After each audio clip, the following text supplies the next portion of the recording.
দুনিয়া উল্টায় যাক, তুফান হয়ে সব লন্ডভন্ড হয়ে যাক, তোমার চোখ, তোমার মন, তোমার নিয়ত, তোমার চিন্তাকে রবের সন্তুষ্টির দিকে তাকিয়ে থাকিও। রব যদি তোমাকে দিয়ে খুশি হয়, তুমি পেয়ে খুশি হও। রব যদি তোমার থেকে নিয়ে খুশি হয়, তুমি দিয়ে খুশি হও, হারিয়ে খুশি হও।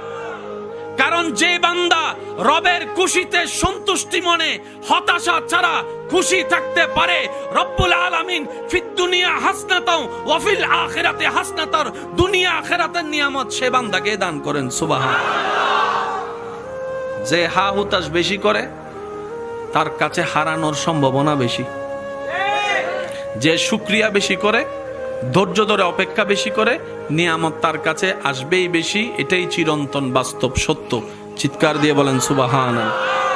সাইকেল চালাতে গেলে পড়তেই হবে। যত পড়বেন তত কোমর আস্তে আস্তে সোজা হবে। কারণ সাইকেল, মোটরসাইকেল চালানোর মেইন শর্তের মধ্যে একটা শর্ত হচ্ছে কোমর কি রাখা, স্থির রাখা, সোজা রাখা। যারা পড়ে যায় তারা দেখবেন কোমর যদি নড়াচড়া করে ব্যালেন্স নষ্ট হয়ে যায়। যত পড়বেন ব্যথা পাবেন। ধাক্কাটাই পাক্কা হয়ে একদিন দেখবেন আর পিছন থেকে একজনকে ধরা লাগছে না, আপনি নিজেই সাইকেল চালাইতে পারবেন। সাঁতার শিখার আগে পানি খাইতেই, জোরে বলেন, একদম জোর করে খাইতে না চাইলো এক ফোঁটা হইল পানি খাবেন, সাঁতার শিখবেন। একটু জোরে বলেন না। ধাক্কা খাবেন, ধৈর্য ধরতে পারলে রবের উপর সন্তুষ্টির সাথে পাক্কা হবেনই হবেন। এমন ভাবে আল্লাহ তাআলা আপনাকে পাকা বানাবে, মজবুত বানাবে। যারা আপনাকে ভেঙতে চেয়েছিল এক সময়, যারা আপনাকে নষ্ট করতে চেয়েছিল, ধ্বংস করতে চেয়েছিল, ওই আপনার ধৈর্য ধরে সবর করার কারণে, রবের সন্তুষ্টির অপেক্ষা করার কারণে আপনাকে আল্লাহ তাআলা এমন মজবুত দেওয়াল বাঁধিয়ে দিবেন, আপনাকে আর কেউ ভাঙার ক্ষমতা রাখবে না। সুবহান।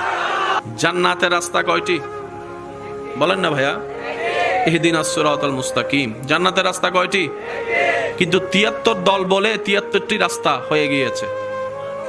এবার ৭৩ রাস্তার ভিতরে একটি কোনটা রাস্তা যেটা জান্নাতের দিকে যায়, সেটা আপনাকে, আমাকে, আমাদেরকে নিজ দায়িত্বে খুঁজে বের করতে হবে।